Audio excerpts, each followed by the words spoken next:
আজি আমাৰ কেবিনেটত কেইবাটাও গুৰুত্বপূৰ্ণ বিষয় আলোচনা হয় আৰু তাৰ সিদ্ধান্তসমূহ মই আপোনালোকৰ আগত জনাব খুজিছোঁ।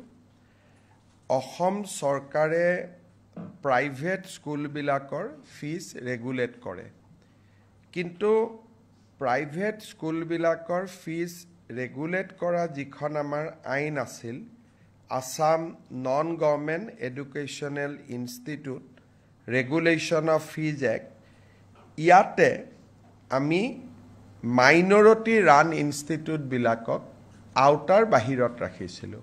যেনে মাইনৰিটি যিসকল বৌদ্ধ, জৈন, খ্ৰীষ্টিয়ান, মুছলিম, তেওঁলোকে যিবিলাক ইনষ্টিটিউশ্যন পৰিচালনা কৰিছিল, তাতে আমি ফিজ ৰেগুলেট কৰিব নোৱাৰিছিলোঁ। কেবিনেটে আজি এটা সিদ্ধান্ত লয়, আমি বিধানসভাত এখন আইন আনিম। এতিয়াৰ পৰা আমি মাইনৰিটি ৰান বা সংখ্যালঘু লোকৰ দ্বাৰা পৰিচালিত বিদ্যালয়সমূহৰো ফিজ আমি আন প্ৰাইভেট স্কুলৰ দৰেই নিৰীক্ষণ আৰু নিৰূপণ কৰিব পাৰিম। আজি আমাৰ কেবিনেটত এটা গুৰুত্বপূৰ্ণ সিদ্ধান্ত হয় যে যিসমূহ আমাৰ বিভিন্ন প্ৰাদেশিকৃত বিদ্যালয়সমূহত আমাৰ এটা আগত সিদ্ধান্ত আছিলে যে তাৰ কৰ্মচাৰীসকলৰ দৰমহা আমি আইনৰ জৰিয়তে ফিক্স কৰি ৰাখিছিলোঁ। দৰমহা বঢ়াৰ ব্যৱস্থা নাছিল, যি দৰমহা আছিল তাতে তেওঁলোক থাকি গৈছিল। আজি কেবিনেটে সিদ্ধান্ত গ্ৰহণ কৰে যে প্ৰতি বছৰে এখেতসকলৰ দৰমহা 6% বৃদ্ধি হৈ গৈ থাকিব। আগতে কেনেকৈ দৰমহা বাঢ়িব তাক আইনখনত লিখা নাছিল।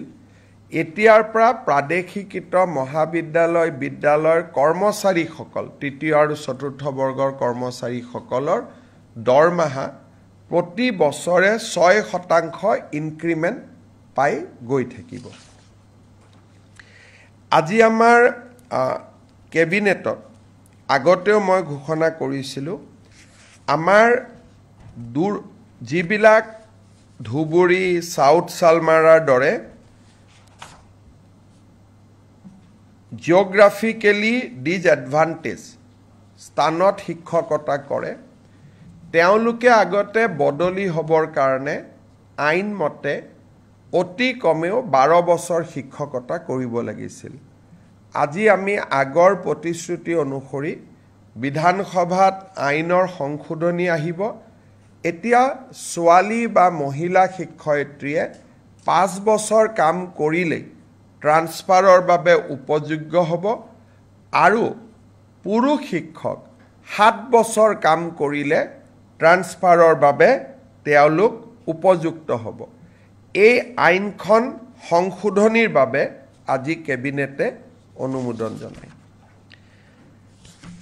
আজি আমাৰ কেবিনেটে অসম চৰকাৰৰ যিটো প্ৰভিন্সিয়েলাইজেশ্যন পলিচি, সেই পলিচিটোক সংশোধন কৰি আমি এখন আইন আনিম, যি আইনৰ জৰিয়তে 2006 চনত প্ৰতিষ্ঠা কৰা, ৰিকগনাইজ হওক, মাত্ৰ তেওঁলোকক ৰিকগনাইজৰ লগতে পাৰ্মিশ্যন হওক, NOC হওক, এফিলেশ্যন হওক, যিকোনো চৰকাৰী কমিউনিকেশ্যন থাকিলেই 2006 প্ৰতিষ্ঠা কৰা স্কুল, কলেজ প্ৰাদেশিকৰণৰ বাবে উপযুক্ত বুলি বিবেচিত হ'ব। অৰ্থাৎ প্ৰাদেশিকৰণ আইনৰ সংশোধনৰ বাবে অসমৰ শিক্ষক সমাজে যি দাবী কৰি আছিলে, তাক আজি আমাৰ কেবিনেটত গ্ৰহণ কৰা হয় আৰু ইয়াৰ সংশোধনী বিলখনো অনুমোদন কৰা হয়। এই সংশোধনীৰ ফলত কেইবা হাজাৰ শিক্ষকৰ চাকৰি প্ৰাদেশিকৰণ হ'ব পাৰিব। পাৰ্থক্যটো মই বুজাই দিছোঁ। আগতে আমাৰ নিয়মটো আছিল যে 2006 চনত প্ৰতিষ্ঠা হ'ব লাগিব আৰু সকলো অনুমোদন পাব লাগিব, তেতিয়াহে প্ৰাদেশিকৰণ হ'ব। এতিয়া আমি কৈছোঁ সকলো অনুমোদন নালাগে, যিকোনো এখন কাগজ থাকিলে, পাৰ্মিশ্যনৰ কাগজ থাকক, ৰিকগনাইজেশ্যনৰ কাগজ থাকক, এফিলেশ্যনৰ কাগজ থাকক বা NOC এখন থাকক, তেতিয়াও তেওঁলোকৰ চাকৰিসমূহ প্ৰাদেশিকৃত হ'ব। এই আইনৰ ফলত বহুকেইখন মহাবিদ্যালয় প্ৰাদেশিকৃত হ'ব, সুবিধা পাব। কিমানখন কলেজ হ'ব? প্ৰায় 15খন নতুন মহাবিদ্যালয় প্ৰাদেশিকৃত হ'ব। স্কুল কিমানমান হ'ব? স্কুলটো হিচাপ উলিয়াব দিগদাৰ, কিন্তু কেইবা হাজাৰো বিদ্যালয় নতুনকৈ প্ৰাদেশিকৰণৰ আওতাত আহিব পাৰিব। আজি আমাৰ কেবিনেটত নেৰিম নামৰ শিক্ষানুষ্ঠানখনে এখন প্ৰাইভেট ইউনিভাৰ্চিটি কৰিব খোজে, তাকো কেবিনেটে অনুমোদন জনায়। আজি আমাৰ অসমৰ উচ্চ শিক্ষাৰ বাবে এটা অতি আনন্দৰ বিষয়। আজিম প্ৰেমজীৰ নাম আপোনালোকে শুনিছে। আজিম প্ৰেমজী ফাউণ্ডেশ্যন এটা ফিলন্থ্ৰপিক অৰ্গেনাইজেশ্যন। তেওঁলোকে অসমত 1000 কোটি টকাতকৈও অধিক ব্যয় কৰি এখন বিশ্ববিদ্যালয় নিৰ্মাণ কৰাৰ বাবে আমাক আবেদন কৰিছিল। আজিম প্ৰেমজী ফাউণ্ডেশ্যনৰ বিশ্ববিদ্যালয় কৰ্ণাটকত আছে, ভূপালত আছে আৰু ৰাঁচীত আছে। এই বিশ্ববিদ্যালয়ত ছাত্ৰ ছাত্ৰীসকলক যথেষ্ট স্কলাৰশ্বিপ দিয়া হয় আৰু বিশ্বমানৰ শিক্ষা প্ৰদান কৰা হয়। আজিম প্ৰেমজী ইউনিভাৰ্চিটি পলাশবাৰীত স্থাপন হ'ব IIMৰ লগতে, আৰু 10,000তকৈ অধিক ছাত্ৰ ছাত্ৰীক এই ফাউণ্ডেশ্যনে শিক্ষা দিব। আজি এই ফাউণ্ডেশ্যনক বিশ্ববিদ্যালয় কৰাৰ বাবে যিখন আইন লাগে, সেই আইনখনো বিধানসভাত উপস্থাপন কৰাৰ বাবে কেবিনেটে অনুমোদন জনায়। আৰু এই বিশ্ববিদ্যালয়খনে অসমৰ উচ্চ শিক্ষাৰ এটা পৰিৱেশত এটা নৱজাগৰণৰ সৃষ্টি কৰিব। আমি যিবিলাক প্ৰাইভেট ইউনিভাৰ্চিটি দেখোঁ, সেইকেইখন হ'ল প্ৰাইভেট ইউনিভাৰ্চিটি। এইখন হ'ল ফিলন্থ্ৰপিক প্ৰাইভেট ইউনিভাৰ্চিটি, অৰ্থাৎ তাত কোনো ব্যৱসায় নাই, প্ৰফিটৰ কথা নাই, বৰঞ্চ ল'ৰা ছোৱালীক তেওঁলোকে স্কলাৰশ্বিপ দি পঢ়াব। সেইকাৰণে আৰু প্ৰথম অৱস্থাত 1100-1200 কোটি টকা, তেওঁলোকে পৰৱৰ্তী অৱস্থাত 1700 কোটি টকালৈকে বিনিয়োগ কৰিব।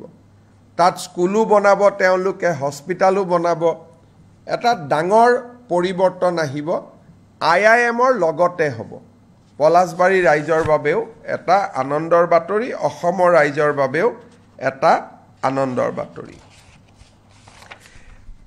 আজি আমাৰ কেবিনেটত আমি বহুদিনৰ পৰা আলোচনা কৰি আছিলোঁ যে চাহ বাগিচাৰ শ্ৰমিকসকলৰ লাইনৰ মাটিক আমি মালিকৰ পৰা চিলিং এক্টত লৈ আমি শ্ৰমিকসকলৰ মাজত বিতৰণ কৰিম।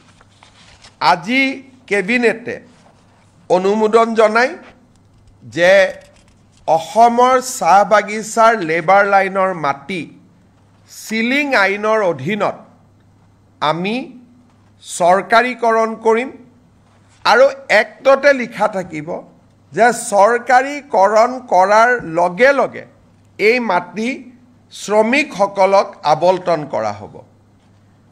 2-3টা কণ্ডিশ্যন থাকিব। শ্ৰমিকসকলে 20 বছৰলৈ এই মাটি বিক্ৰী কৰিব নোৱাৰিব আবণ্টন পোৱাৰ পিছত, আৰু শ্ৰমিকসকলে এই মাটি যেতিয়া 20 বছৰ পিছতো বিক্ৰী কৰিব, এই চাহ জনগোষ্ঠীৰ ৰাইজৰ মাজতহে বিক্ৰী কৰিব পাৰিব। আউটছাইড টি গাৰ্ডেনৰ যি শ্ৰমিক, তেওঁলোকক বিক্ৰী কৰিব নোৱাৰিব, যাতে লেবাৰ লাইনবোৰ সুৰক্ষিত হৈ থাকে। আমি এটা অনুমান কৰিছোঁ, এই বিলখন অহাৰ ফলত 2,18,553 বিঘা মাটি আবণ্টন কৰিব পৰা যাব।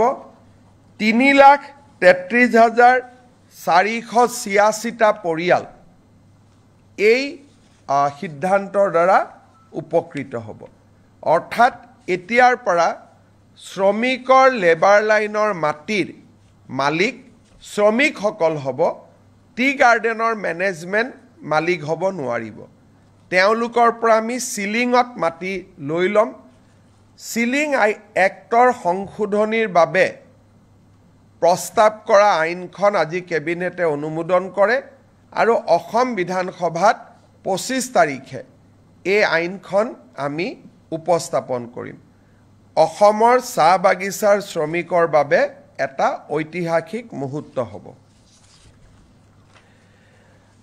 আমাৰ আপোনালোক সকলোৱে জানে যে বহু দিনৰ পৰা এটা অভিযোগ আছে যে ট্ৰাইবেল বেল্ট এণ্ড ব্লকৰ মাটি দখল কৰা হয় চৰকাৰে উচ্ছেদ কৰিছে কিন্তু আজি বিজেপিৰ চৰকাৰ আছে উচ্ছেদ কৰিছে অহাকালিতো উচ্ছেদ নকৰিবও পাৰে ট্ৰাইবেল বেল্ট এণ্ড ব্লকৰ মাটি দখল হৈয়ে থাকিব আজি জাষ্টিস বিপ্লৱ শৰ্মা কমিটি অসম চুক্তিৰ 6 নম্বৰ দফা যোৱাকালিও আমি আলোচনা কৰিছিলোঁ জাষ্টিস বিপ্লৱ শৰ্মা কমিটি আমাক কৈছিল যে এখন ডিস্ট্ৰিক্ট ল্যান্ড ট্ৰিব্যুনেল হ'ব লাগে য'ত এজন ৰিটায়াৰ্ড ডিস্ট্ৰিক্ট জাজ তাৰ অধ্যক্ষ হ'ব ট্ৰাইবেল বেল্ট এণ্ড ব্লকৰ মাটি কোনোবাই দখল কৰিলে এই ডিস্ট্ৰিক্ট ট্ৰিব্যুনেলত অভিযোগ দিব পাৰিব আৰু ডিস্ট্ৰিক্ট ট্ৰিব্যুনেলে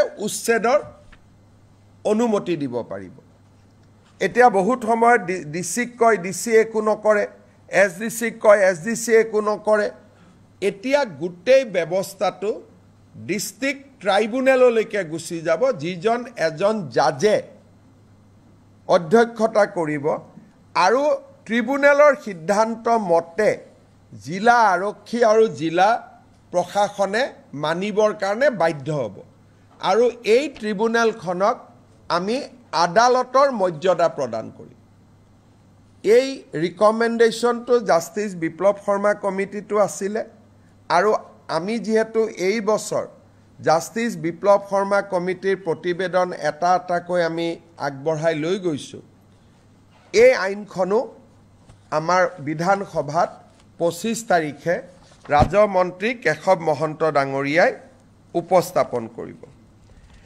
আজি আমাৰ কেবিনেটত কাৰ্বি ভৈয়ামত বাস কৰা কাৰ্বি ৰাইজৰ বাবে আপোনালোকে জানে যে কাৰ্বি সমাজ পাহাৰত বাস কৰে আৰু কাৰ্বি সমাজ ভৈয়ামতো বাস কৰে ভৈয়ামত বাস কৰা কাৰ্বি সমাজৰ বাবে আজি আমি এখন অট'নমাছ কাউন্সিল গঠন কৰাৰ সিদ্ধান্ত লওঁ আৰু এই অট'নমাছ কাউন্সিল আইনখনো আজি কেবিনেটত পাৰিত কৰা হয় ভৈয়াম জনজাতি উন্নয়ন মন্ত্ৰী ৰণোজ পেগু ডাঙৰীয়াই 25 তাৰিখে এই আইনখন বিধানসভাত উপস্থাপন কৰিব আজি আমি জাগিৰোডত কেন্দ্ৰীয় বিদ্যালয় এখন সেন্ট্ৰেল স্কুল এখন স্থাপনৰ বাবে 24 বিঘা মাটি আমি আবলটন দিওঁ আপোনালোকে জানে যে এডভান্টেজ 3 পিছৰে পৰা অসমত আমি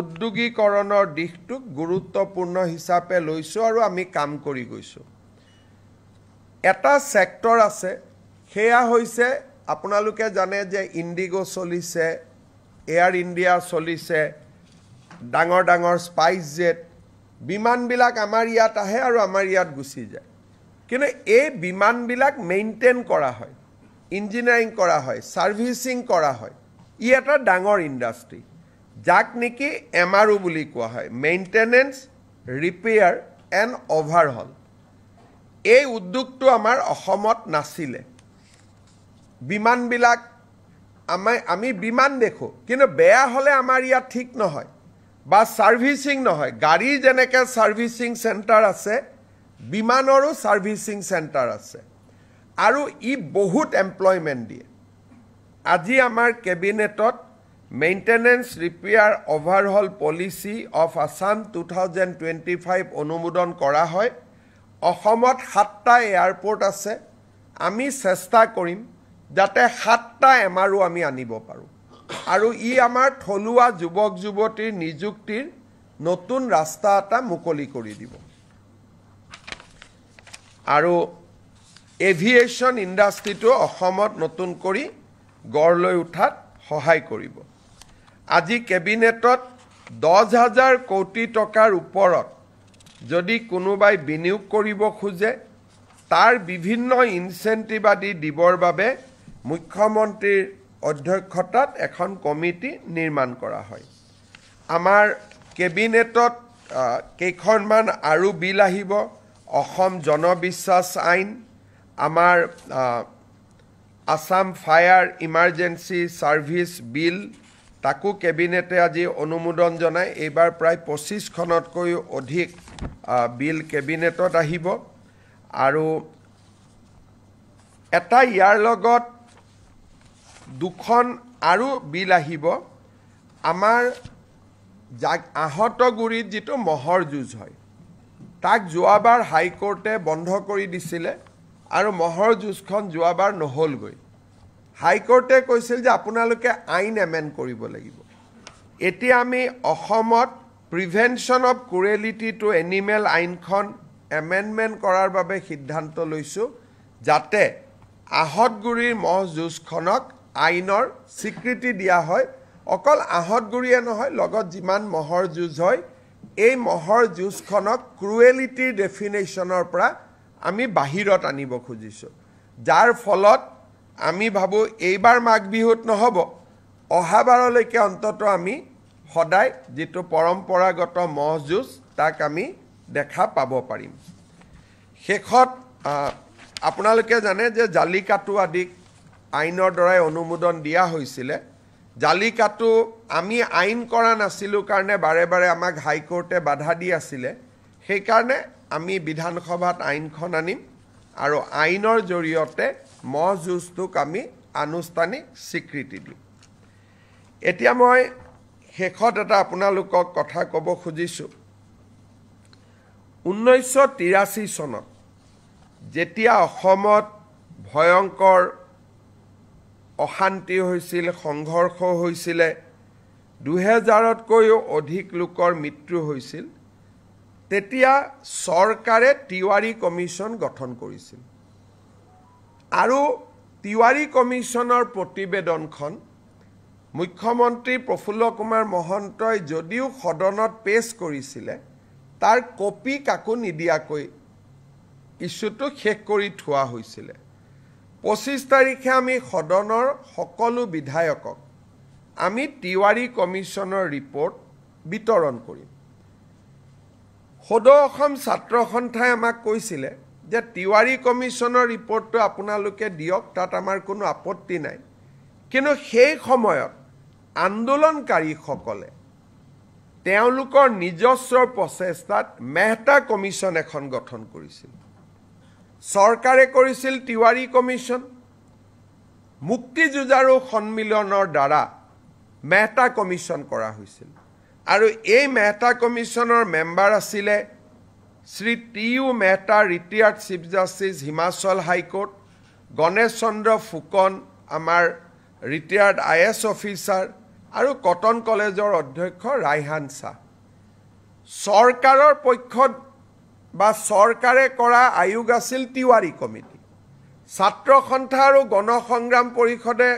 নিৰ্মাণ কৰা আয়োগ আছিল মেহতা কমিটি যেহেতু আমি তিৱাৰী কমিছনখন সদনত আনিম আসুৰ অনুৰোধ আছিল যে মেহতা কমিছনখনো আনিব লাগে যাতে দুইটা ভিউ ৰাইজে পাব পাৰে আজি আমি এটা বহল অন্তৰলৈ অসমত কেতিয়াও হোৱা নাই ব্যক্তিগত বা সামাজিক পৰ্যায়ত গঠন কৰা আয়োগৰ প্ৰতিবেদন বিধানসভাত দাখিল কৰা আজিলৈকে কোনো ৰেকৰ্ড নাই কিন্তু পৰম্পৰা ভাঙি আমি জাষ্টিছ মেহতা কমিটিৰ ৰিপৰ্ট যদিও ব্যক্তিগত বা সামাজিক পৰ্যায়ত হৈছিল চৰকাৰ কোনো বেচৰকাৰী তদন্ত এই বেচৰকাৰী তদন্তৰ প্ৰতিবেদনখনো আমি সদনত দাখিল কৰিম যাতে অসমৰ ইতিহাসৰ সেই অধ্যায়টোৰ সকলো ধৰণৰ ভিউজ যাতে ৰাইজে পাব পাৰে বেচৰকাৰী তদন্ত আয়োগ চৰকাৰী তদন্ত আয়োগ আমি দুইটা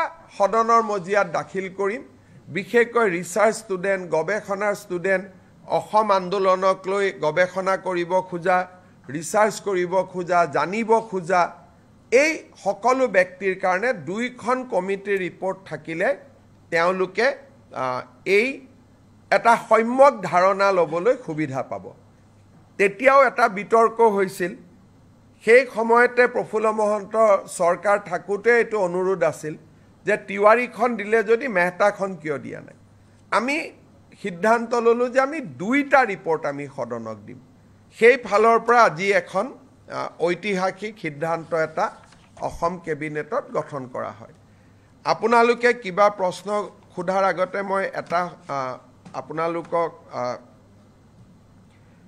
সামান্য ইনফৰমেশ্যনেৰে মই সামৰণি মাৰিব খুজিছোঁ আজি আপোনালোকে দেখিছে যে কেবিনেটত অজস্ৰ আইটেম আছিলে সেইকাৰণে জনজাতি সংক্ৰান্তত মন্ত্ৰীসভাৰ প্ৰতিবেদনখন আজি আমি বহুত ভাল কৰি আলোচনা কৰিব নোৱাৰিলোঁ আজি আমি সিদ্ধান্ত ল'লোঁ যে ২৬ তাৰিখে জনজাতীয় ৬ জনগোষ্ঠীৰ জনজাতীয়কৰণৰ সম্পৰ্কৰ প্ৰতিবেদনখন ২৬ তাৰিখে এখন বিশেষ কেবিনেটত আলোচনা হ'ব আৰু ২৭ তাৰিখে আমি ইয়াক বিধানসভাত উপস্থাপন কৰিম ২৫ তাৰিখে উপস্থাপন কৰিম বুলি মই কৈছিলোঁ কিন্তু বহুত কাগজ পত্ৰ আইনৰ হেঁচাৰ বাবে আমি সিদ্ধান্ত ল'লোঁ যে এই প্ৰতিবেদনখন আমি ২৭ তাৰিখে সদনত আমি দাখিল কৰিম ২৬ তাৰিখে আমাৰ কেবিনেট বৈঠক হ'ব তাতে অনুমোদন হ'ব আৰু ২৭ তাৰিখে আমি ইয়াক সদনত উপস্থাপন কৰিম আপোনালোকৰ যদি কিবা প্ৰশ্ন আছে কৰিব পাৰে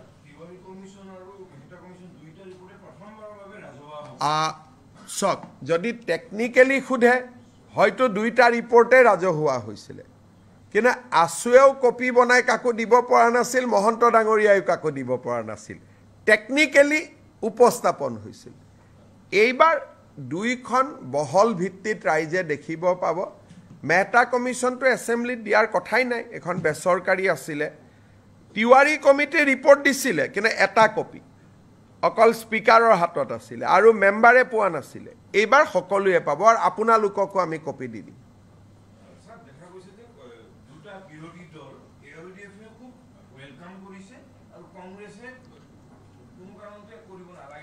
চক মই ৰিপৰ্টটো যিহেতু পঢ়িছোঁ তিৱাৰী কমিশ্যনৰ ৰিপৰ্টটো যদিও সেই সময়ত কংগ্ৰেছৰ চৰকাৰৰ দিনত হিতেশ্বৰ শইকীয়া চৰকাৰৰ দিনতে তাৰ প্ৰতিবেদন আহিছিল ৰিপৰ্টটো সম্যকভাৱে এটা নিৰপেক্ষ ৰিপৰ্ট আৰু যথেষ্ট কষ্ট তাত কৰা হৈছিলে অসমৰ এটা ডাঙৰ ইতিহাস এটা লুকাই নোহোৱা হৈ যাব যদি আমি তিৱাৰী কমিশ্যনৰ ৰিপৰ্টটো দেখা নাপাওঁ আৰু কংগ্ৰেছে ভাবিছে তাত কিবা প্ৰভোকেটিভ কথা আছে তাত বিজেপিৰ ৰাজনৈতিক লাভ হ'ব তাত বিজেপিৰ ৰাজনৈতিক লাভ হ'ব পৰা এটা শব্দও নাই খালি অসমৰ বুৰঞ্জীৰ ডাঙৰ ইতিহাস এটা নোহোৱা হৈ যাব যদি তিৱাৰী কমিশ্যনৰ ৰিপৰ্টটো ৰাইজৰ সন্মুখত নাথাকে গতিকে ই এটা একাডেমিক এক্সাৰচাইজ কংগ্ৰেছে ভাবিছে তাত কিবা তেওঁলোকৰ বিৰুদ্ধে কথা আছে কাৰণ কংগ্ৰেছৰ বৰ্তমান নেতৃত্বটো খুব তুলুঙা আৰু তেওঁলোকৰ মই ক'ব গ'লে মেচিউৰিটিৰ অভাৱ কাৰণ এখন তেওঁলোকৰ চৰকাৰে গঠন কৰা তদন্ত আয়োগ প্ৰধানমন্ত্ৰী ইন্দিৰা গান্ধীয়ে গঠন কৰা তদন্ত আয়োগ ইন্দিৰা গান্ধীয়ে গঠন কৰা তদন্ত আয়োগৰ প্ৰতিবেদন এখন প্ৰকাশ কৰিব নালাগে বুলি কংগ্ৰেছে কেনেকৈ ক'ব পাৰে আৰু বিৰোধী দলপতি দেৱব্ৰত শইকীয়াৰ দেউতাকে এই কমিটিখন পৰিচালনা কৰিছিল তেওঁৰ মুখ্যমন্ত্ৰীৰ দিনত তাৰমানে এই কংগ্ৰেছ পাৰ্টিটোৰ মেচিউৰিটি নাই বৰ্তমানৰ যিটো কংগ্ৰেছ পাৰ্টি চলি আছে তুলুঙা একেবাৰে মানে পলিটিক্যাল মেচিউৰিটি নোহোৱা পাৰ্টি এটা তেওঁলোকৰ কামটো আমি কৰিছোঁ আৰু আমি কিমান অপেন কালি আমাক আছুৱে কৈছে আৰু ৰিপৰ্টত আছুৰ ওপৰতহে কিছুমান নিগেটিভ আছে কালি আছুৱে মোক কৈছে যে নহয় আমি জানো আমাৰ ওপৰত নিগেটিভ আছে কিন্তু তথাপিতো এইখনো সদনত আহক কাৰণ আন্দোলনৰ ইতিহাসৰ ই এটা অংশ আজি নেলিক লৈ বহুতে কিবা কিবি কৈ থাকে তাতে পঢ়িলে বুজি পাব অকল নেলি অহা নাই, তাত গহপুৰ আহিছে, চমৰীয়া আহিছে, চিলাপথাৰ আহিছে। গতিকে এই ৰিপৰ্টখন পঢ়িলে নতুন প্ৰজন্মই বহুত কথা জানিব পাৰিব। অসম আন্দোলন কিয় হৈছিল, কিয় হ'বলগীয়া হ'ল, আৰু সেই সময়তে তিৱাৰী কমিশ্যনে সাংবিধানিক ৰক্ষা কবচ ৰিকমেণ্ড কৰি গৈছিল ইন 1983। গতিকে এইবিলাক জনা ভাল। আজি আমি যি কৈ আছোঁ,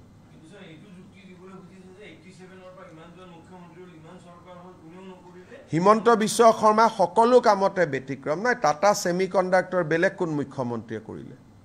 অসমীয়া ভাষাক ধ্ৰুপদী ভাষাৰ মৰ্যাদা কোনে দিলে? বৃন্দাবনী বস্ত্ৰ কোনে আনিলে? লাচিত বৰফুকনৰ জন্ম জয়ন্তী কোনে পালন কৰিলে? চুকাফাৰ নামত বিশ্ববিদ্যালয় কোনে কৰিলে? টি গাৰ্ডেনৰ শ্ৰমিকক মাটিৰ অধিকাৰ কোনে দিলে? গতিকে আমাৰ চৰকাৰখনটো ব্যতিক্ৰমী। সেইকাৰণে আমাৰ চৰকাৰখনে সপ্তাহত কেবিনেট পাতি এনেকৈ আপোনালোকক কোনোবা মুখ্যমন্ত্ৰীয়ে এড্ৰেছ কৰাৰ আগতে কোনোবাই কৰিছিল নেকি? গতিকে আমাৰ চৰকাৰখনটো ব্যতিক্ৰম হয়েই, সেইটোতো অসমৰ মানুহে স্বীকাৰ কৰে, আশীৰ্বাদ কৰে। গতিকে আগৰ মুখ্যমন্ত্ৰীয়ে নকৰিলে বুলি মই নকৰিম, এইটো কেনেকুৱা, ক'ত কথা লিখা আছে? আগৰ মুখ্যমন্ত্ৰীসকলৰ মনত ভয় আছিলে, মোৰ মনত ভয় নাই, কাৰণ ইতিহাস কেতিয়াও লুকাব নাপায়। It is a crime. ইতিহাস লুকালে নতুন জেনেৰেশ্যনে অসমক জানিব নোৱাৰিব। And it is a crime against humanity, কোনোবাই যদি ইতিহাসক দাবাব খোজে।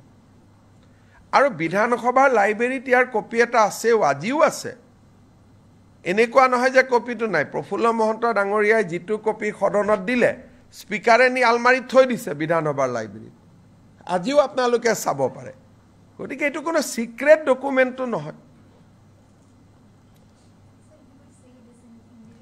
बहुत लंबा हो जाएगा माँ, ये कहाँ हो पाएगा ये English Hindi. Today Assam cabinet has approved host of legislation around 27 to be placed before Assam Assembly, which will be in session from 25th of this month.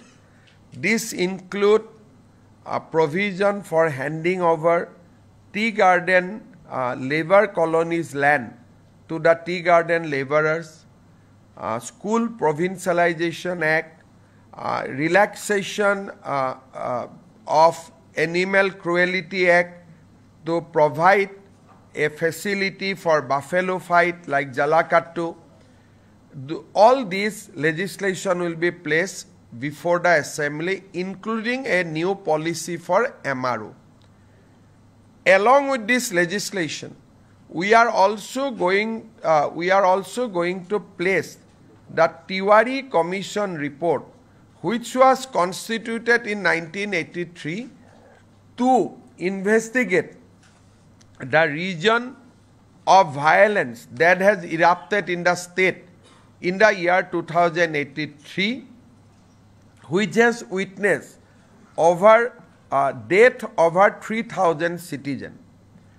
Along with that, at that point of time, a non-government inquiry was also constituted under the chairmanship of Justice T.U. Mehta.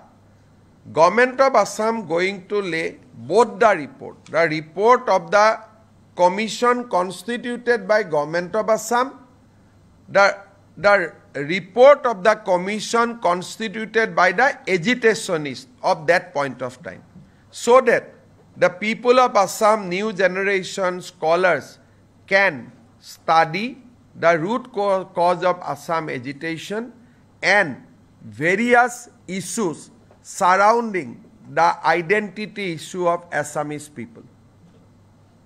Habo? Egoto nai baki? Thik ase. আৰু 26 তাৰিখৰ কেবিনেটত আমি 6 জনগোষ্ঠীৰ আলোচনা কৰিম। 27 তাৰিখে সেইখন সদনত আহিব।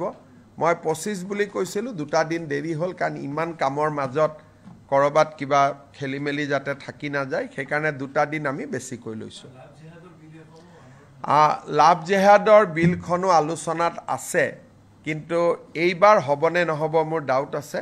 কিন্তু আমাৰ চৰকাৰৰ দিনতে আৰু এইখন চৰকাৰৰ দিনতে সেই বিলখনো আহিব, কাম চলি আছে।